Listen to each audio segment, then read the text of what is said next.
Regulatory તરફથી વીમા કંપનીઓને એક ઝટકો લાગ્યો છે અને સ્પેશિયલ સરેન્ડર વેલ્યુ પર એક નવો ફ્રેમવર્ક પણ જાહેર કરવામાં આવ્યો છે અને વધારે સ્પેશિયલ સરેન્ડર વેલ્યુની માંગ કરી છે. તો આ નિર્ણય જે છે એની અસર કઈ રીતે થઈ શકે છે અને બધી ડિટેલ્સ સાથે જોડાયા છે સહયોગી યશ જૈન. યશ, ગુડ મોર્નિંગ.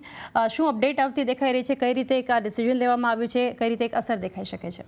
Good morning. તો સૌથી પહેલાં આ જે આખો ઇશ્યુ છે સરેન્ડર વેલ્યુનો, એ બહુ મોટો કન્સર્ન છે બધી લાઈફ ઇન્સ્યોરન્સ કંપનીઝ માટે, કેમ કે અલ્ટિમેટલી અગર તમને વધારે સરેન્ડર વેલ્યુ આપવી પડે આપણા પોલિસી હોલ્ડર્સને, તો તમારો એક્સપેન્સીસ જે છે એ વધી જાય to a great extent and ultimately તમારા માર્જિન્સને ઇમ્પેક્ટ કરશે.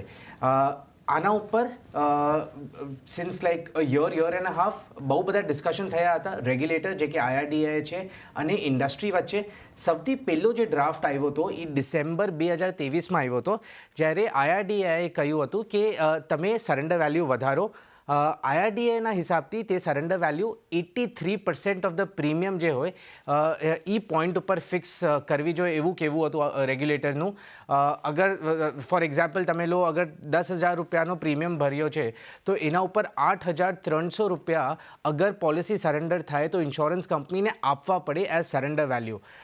આ પ્રપોઝલ ઉપર બહુ બધા ઇન્સ્યોરન્સ કંપનીઝ નાખુશ હતા, રેપ્રેઝન્ટેશન્સ થયા હતા રેગ્યુલેટરને. આના પછી રેગ્યુલેટરે પાછું એ ઘટાડીને 30% ઉપર મૂક્યું હતું, વિચ મીન્સ અગર 10,000 રૂપિયા પ્રીમિયમ ભર્યા તો 3,000 રૂપિયા સરેન્ડર વેલ્યુ આપવી પડે.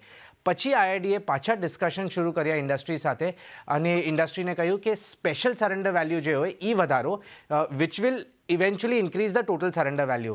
આના પછી એક ફાઇનલ રેગ્યુલેશન્સ આવ્યા છે કાલે, જેના પ્રમાણે 78% ઉપર surrender value, special surrender value fix કરવામાં આવી છે, વિચ મીન્સ અગર 10,000 રૂપિયા પ્રીમિયમ ભર્યું છે એન્યુઅલ પ્રીમિયમ અને પોલિસી સરેન્ડર થાય તો તમને 7,800 રૂપિયા પાછા આપવા પડે. મેં તમને જેમ જણાવ્યું, આ નેગેટિવ છે લાઈફ ઇન્સ્યોરન્સ કંપનીઝ માટે. સૌથી વધારે બે કંપનીઝ માટે, HDFC લાઈફ અને મેક્સ લાઈફ, આ બે કંપનીઝનું એક્સપોઝર નોન પાર્ટિસિપેટિંગ સેગમેન્ટમાં જ્યાં સરેન્ડર્સ વધારે હોય એ સૌથી વધારે છે.